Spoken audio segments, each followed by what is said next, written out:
সকালবেলা স্নানটা সেরে নিলেই মনে হয় অনেক বড় একটা কাজ শেষ হয়ে গেল। তারপর কিন্তু সারা দিনটা অনেকটাই ফাঁকা ফাঁকা মনে হয়।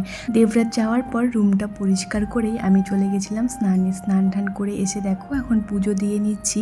সকাল থেকে এখনও কিছু খাইনি, এদিকে পেটটা চোচো করছে খিদের জন্য। তো এখন একটা কিছু খেয়ে নেব। কিচেনে গিয়ে 2-3 মিনিট আমার ভাবতেই চলে গেল কি খাবো কি খাবো। তারপর দেখলাম ফ্রিজে একটু দুধ আছে, তো একটু দুধ গরম করে এখন দুধ কলা আর সাথে একটু মুসলি নিয়ে নিলাম। খেতে খেতে আবার মায়ের ফোন চলে এসছে, তো মায়ের সাথে খেতে খেতে একটু গল্প করছিলাম। গল্প করতে করতে আবার আধ ঘন্টা চলে গেল। আর এদিকে দেখো আগের দিন যে জামা কাপড়গুলো ধুয়েছিলাম, বেডশিটগুলো ধুয়েছিলাম, তো এগুলো ভাবলাম এখন গুছিয়ে নিয়ে আলমারিতে রেখে দেবো।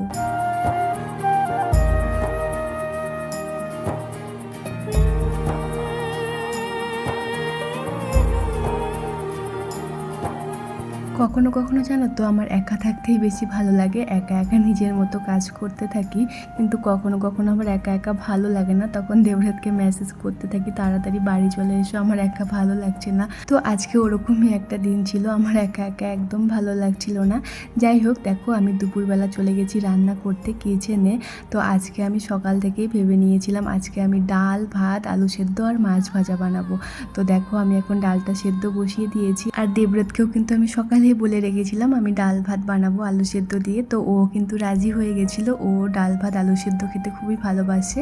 আর এদিকে দেখো আমার 5 ফোড়ন শেষ হয়ে গেছিলো, তো আমি এই 5 ফোড়নটা বানিয়ে নিচ্ছি। তো 5টা জিনিসের মধ্যে 4টে জিনিসই ছিল আমার কাছে, রাঁধুনিটা নেই। তো আমি 4টে জিনিস দিয়েই 5 ফোড়নটা বানিয়ে নিলাম। আর এদিকে ডালটাও হয়ে গেছে, সব কিছু তো আমার রান্না আগেই হয়ে গেছিলো, শুধু মাছটা ভাজা বাকি ছিল। তো আমি দেবরাতের জন্য ওয়েট করছিলাম, তো দেবরাত চলে এসছে।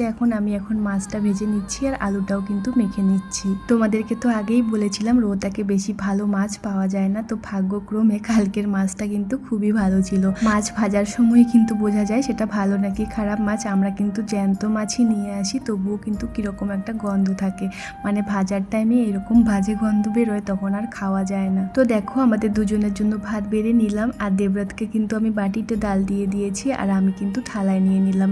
সাথে একটু পাঁপড়ও ভেজে নিয়েছি আর আম কেটে নিয়েছি। কতদিন পর যে এই আলু সেদ্ধ মাছ ভাজা দিয়ে ভাত খাচ্ছি, কি যে ভালো লাগছিল খেতে। আর সব থেকে ভালো লাগছিল এই জন্য কি মাছটা ভালো ছিল। খেতে বসে কিন্তু অনেক গল্প চলতেই থাকে আমাদের। তো দেখো আমরা দুজন মিলে গল্প করতে করতে খেয়ে নিচ্ছি। তো আজকের ভিডিওটা এখানেই শেষ করছি, আবার তোমাদের সাথে দেখা হবে নতুন আরেকটি ভিডিওতে। তোমরা ভালো থেকো, সুস্থ থেকো, টাটা সবাইকে।